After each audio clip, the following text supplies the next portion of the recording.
Saint মার্টিনের দক্ষিণ পশ্চিম সংলগ্ন সমুদ্র এলাকায় গত 16ই মে 2026 তারিখ শনিবার সারাদিনব্যাপী নৌবাহিনী forward base Saint Martin, coastguard outpost Shahpuri, station Saint মার্টিনের সমন্বয়ে গোপন সংবাদের ভিত্তিতে একটি যৌথ অভিযান পরিচালনা করা হয়।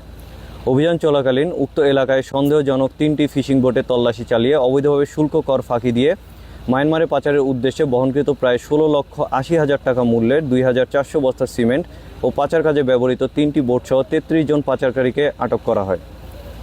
আটককৃত পাচারকারীদের প্রাথমিক জিজ্ঞাসাবাদে জানা যায়, তারা উক্ত ফিশিং বোট 3টির মাধ্যমে হাতিয়া ও সন্দ্বীপের বিভিন্ন জায়গা হতে সিমেন্ট বোঝাই করে মায়ানমারের নিষিদ্ধ গোষ্ঠীকে সরবরাহের উদ্দেশ্যে গমন করছিল। এ ধরনের চোরাচালানের সাথে জড়িত মূল হোতাদের শনাক্ত ও গ্রেপ্তারের গোয়েন্দা তৎপরতা জোরদারের পাশাপাশি অন্যান্য আইনশৃঙ্খলা বাহিনীর সাথে সমন্বিত কার্যক্রম বৃদ্ধি করা হয়েছে।